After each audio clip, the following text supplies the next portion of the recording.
Chegamos na Páscoa. A Páscoa que não é uma festividade 100% nossa, mas é uma festividade 100% nossa também, ao mesmo tempo. A gente vai ler lá no Antigo Testamento que existe uma outra festa também, que eles também chamam de Páscoa, que de alguma forma também está ligado com a nossa Páscoa. Na Páscoa, os judeus celebravam, a libertação do Egito. E nós, cristãos, ressignificamos, damos uma nova vida, um novo sentido à Páscoa, com a vitória de Jesus sobre a morte. Não é à toa, não é coincidência. As duas festas, elas estão umbilicalmente ligadas entre si. Quando a gente vai olhar lá na festa da Páscoa judaica, tinha também um cordeiro que era sacrificado, em favor daquelas pessoas. Cordeiro que esse sangue dele servia como proteção para o seu povo, e também havia o significado da libertação. Na Páscoa cristã nós temos o sacrifício do próprio Cristo, e nós também temos a libertação. Mas dessa vez, a nossa libertação é muito mais profunda e muito mais complexa do que simplesmente sair, retirar de uma tirania como era no Egito. A libertação em Cristo é sobre o poder do pecado e da morte. A Páscoa com Cristo, a ressurreição, nos mostra a possibilidade de uma mudança completa, da plena novidade de vida, da novidade da renovação de toda a criação. Não é à toa que uma das leituras de hoje, quando o apóstolo Paulo está falando lá sobre a ressurreição, ele fala dele próprio, ali no meio. Ele fala que ele não era digno de ser chamado de apóstolo pelo passado dele, pelo aquilo que ele tinha vivido sendo perseguidor da igreja. Mas, por que ele fala isso ali, nesse momento da carta? Porque, na verdade, é essa novidade de vida que o poder da ressurreição de Jesus traz para nós. É esse Paulo, o Paulo antigo, Saulo, que perseguia a igreja, ele morreu. Ele se livrou desse Saulo, ele se livrou desse passado dele, ele foi liberto disso. E ele ressurge como uma nova pessoa, uma nova criatura completamente diferente. A ressurreição de Cristo nos garante, nos lembra, claro, que a morte física não é mais quem domina, quem decide, quem dá um ponto final na história, mas a ressurreição, além disso, além de nos falar da eternidade, também nos fala de uma mudança que já acontece hoje. Hoje nós já somos justificados diante de Deus. Hoje nós já somos chamados a ser transformados, a viver em novidade de vida. Porque, na verdade, a igreja cristã, ela é chamada para já antecipar, já viver aquilo que nós encontraremos no final. Se nós não nos encontrar mais à frente em nossas vidas, se lá no final de nossas vidas nós vamos encontrar Deus na glória, se lá no final das nossas vidas nós vamos encontrar aquilo que nós costumamos chamar de paraíso, nós somos principalmente chamados a já ir vivendo esse paraíso aqui, a já ir antecipando aqui esse encontro nessa vida conforme o reino de Deus. A igreja é chamada para participar da missão de Deus, transformar os reinos deste mundo no reino de Deus. No mundo que a gente, cada vez que a gente olha, e a gente é muito fácil a gente olhar, seja nas nossas vizinhanças, seja em vários lugares que a gente passa, seja olhando o jornal, um mundo em que a gente vê a morte, a maldade, o ódio dominando, e pior, às vezes, até em nome de Deus, se fazendo isso. Se nós já vivemos num mundo assim, nós como igreja somos chamados a ir no caminho oposto, a ir no caminho da vida, do amor, da paz. Nós somos chamados a participar no poder e pelo poder da ressurreição de Cristo, nessa grande ressurreição da própria humanidade, nessa grande ressurreição que começa de cada um de nós, começa em cada um de nós, e cada um de nós que também somos e podemos ser transformados como o apóstolo Paulo.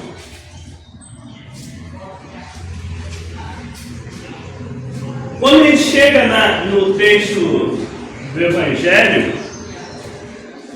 e a gente vê lá, né? E é sempre um ponto muito importante que às vezes as pessoas esquecem. A gente vê que foram as mulheres lá que foram as primeiras a testemunhar a ressurreição de Jesus. Só para situar, entender, né? Vale lembrar que Jesus foi condenado. Como um condenado, ele ia ficar largado lá, o corpo dele. O José de Arimateia, que era um cara que tinha ali seus contatos, era um cara importante, consegue convencer a liberar o corpo para ele. Mas já era sexta-feira, ia começar o Shabat, ia começar o momento que eles todos não podiam mais fazer atividade nenhuma. Então foi tudo feito às pressas. Então jogaram o corpo lá no túmulo, fechou e fora.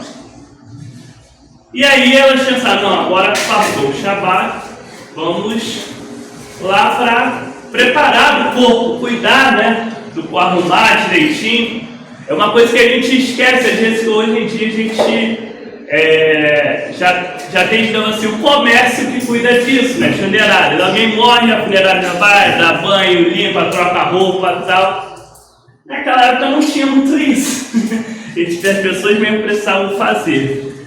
Então, opa, passou, agora a gente pode ir lá.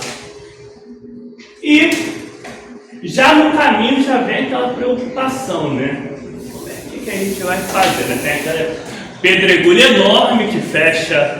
Então, como é que a gente vai tirar isso?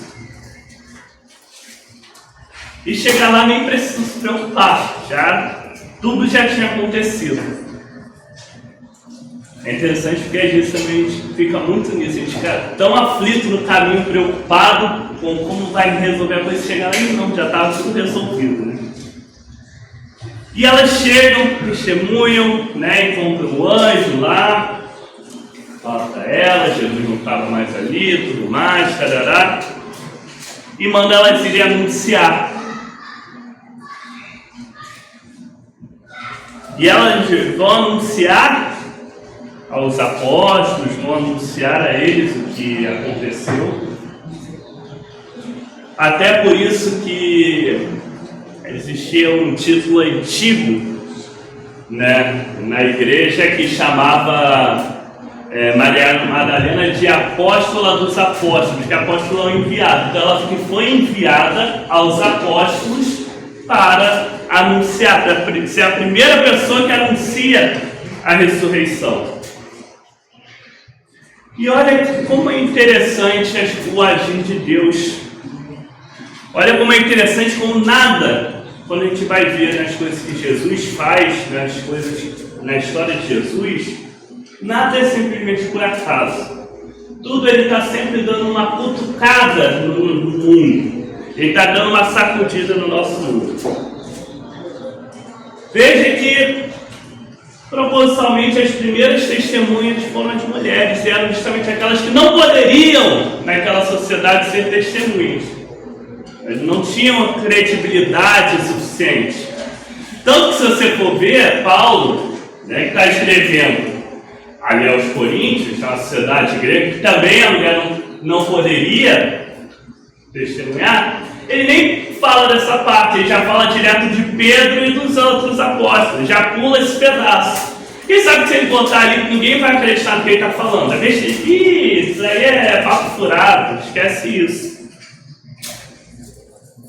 Mas, embora naquela situação, naquela conjuntura ali, Paulo varre para baixo do tapete a história, porque era necessário ele comunicar aquela mensagem, Jesus faz questão de, como sempre, virar um pouquinho de cabeça para baixo aquilo que as pessoas esperavam e que as pessoas acreditavam. Ou melhor, na verdade, nós que estávamos de cabeça para baixo, ele vai consertando, vai ajeitando as coisas. Então, justamente, os primeiros testemunhos vão ser as mulheres. Além disso, ele vai encontrar os discípulos depois no mesmo lugar de onde eles vieram, que era um lugar de ninguém, digamos assim. Era Jesus, né? Ele sempre é falado ali como Galileu, né? Os seus discípulos também eram todos de origem humilde. E ele vai na ressurreição também de volta a essa terra de ninguém. Ele não vai ao templo de Jerusalém. Ele não vai ao palácio de Pilatos, ao palácio de Herodes. Ele não vai a esse lugar. Aquilo ali já não interessa mais. Aliás, o grande símbolo na crucificação é que o véu do templo se rasga em dois. Então, aquilo ali já passou, já ficou no passado, né? Já perdeu o seu sentido, o seu valor.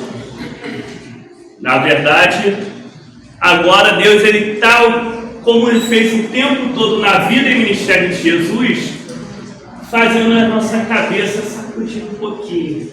Nossa cabeça tem que pensar um pouquinho, rever um pouquinho como é que é a nossa forma de viver, como é que é a nossa forma de agir em sociedade, como é que é a nossa forma de nos relacionarmos com o próximo. E isso é um tema crucial para as nossas religiões chamadas abraâmicas, né? As três religiões se reportam a Abraão, né? Os judeus, os cristãos, os muçulmanos. Todas elas são religiões que têm muito forte a ideia de comunidade, a ideia de comunicação, a ideia das pessoas estarem unidas, a ideia do... Tanto que Jesus vai falar que uma das coisas que resume a lei e os profetas é o amor ao próximo. Diferente de outras crenças, em que é uma coisa muito mais individual entre você e a divindade, ou algo só interno seu, a nossa ideia é uma ideia necessariamente comunitária. É uma ideia necessariamente de mundo, de comunidade, de sociedade, de pessoas. Porque o próprio Cristo não veio para ele mesmo. Ele veio para os outros. Ele veio para nós, né? Ele veio não para ser servido, mas para servir. Nós também, que participamos dessa comunidade, que foi lavada e remida pelo sangue de Jesus, que partilha da sua ressurreição, da sua vitória contra a morte, também somos chamados a servir, a viver, claro, participar e receber as bênçãos de Deus, mas principalmente levar essas bênçãos, levar a vida, levar o que Deus quer ao próximo. Esse é o grande chamado. O grande chamado, como falei lá no início, num mundo que está muito dominado às vezes por morte, por ódio, por tudo que é ruim, nós somos chamados a ir na direção oposta. Nós somos chamados a inverter um pouco as regras do jogo. Nós somos chamados a não virar de cabeça para baixo, que hoje é que está de cabeça para baixo. Nós somos chamados a desvirar de cima. Nós somos chamados, mas não só simplesmente somos chamados à toa. Somos chamados na certeza da vitória de Cristo. Nós somos chamados com o seu poder, o poder da ressurreição. E por isso que hoje é a data mais importante, talvez, da religião cristã. A Páscoa, a vitória de Cristo sobre a morte. É também, a gente falou isso lá no domingo passado, é o último dia da Semana Santa. Semana Santa que sempre vai mostrando esses altos e baixos, que inclusive acontecem na nossa vida, né? A entrada triunfal de Jesus em Jerusalém no domingo de Ramos, com todo aquele ímpeto, isso logo depois de ter saído da quaresma, né? E aí sai de todo esse ímpeto, toda essa festa, toda essa alegria. Até uma amiga pastora, ela fez uma comparação muito boa. Ela falou assim: era quase um carnaval aquilo ali, Jesus, aquela festa pela chegada de Jesus, e o pessoal com manto, palma, aquela coisa louca. E em menos de uma semana a coisa desaba toda, tudo parece que vai embora para a crucificação. Mas ainda a crucificação também não é o final. Se teve a cruz na sexta-feira santa, se teve o sábado santo, que é um dia esquisito, é um dia que parece que está tudo parado. Até na liturgia da igreja é um dia que está tudo parado, ninguém sabe de nada, ninguém sabe o que está acontecendo.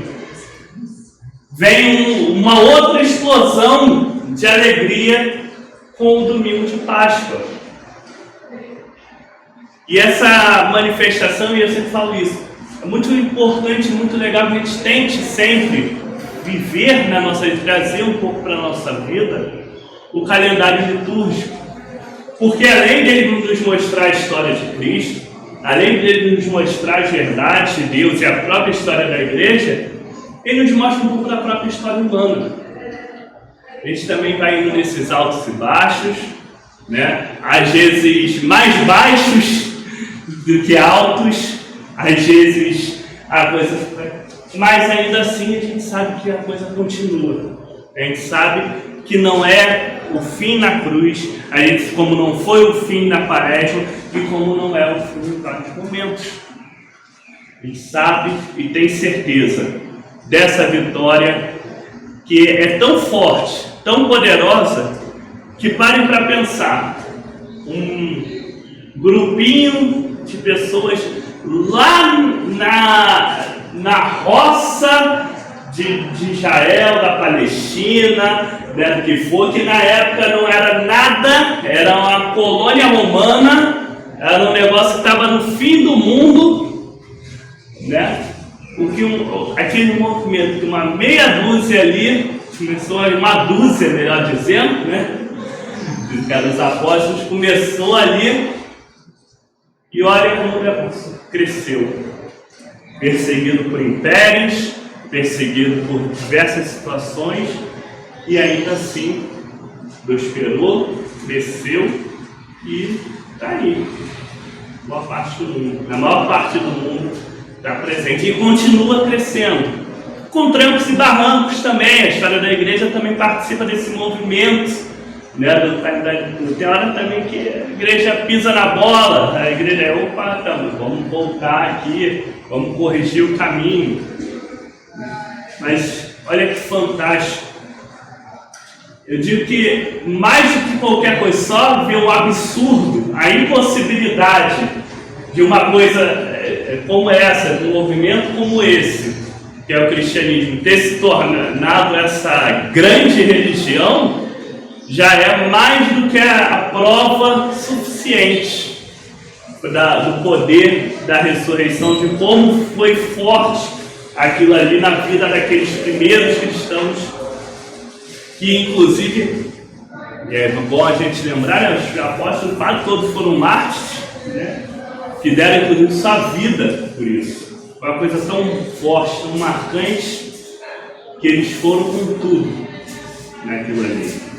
Então, hoje celebremos a vitória de Cristo, tenhamos a certeza que a cruz é passageira e tenhamos sempre os nossos olhos em Jesus voltados, justamente para já viver na nossa vida essa ressurreição, essa alegria pascal, essa libertação, que é o que Jesus nos trouxe.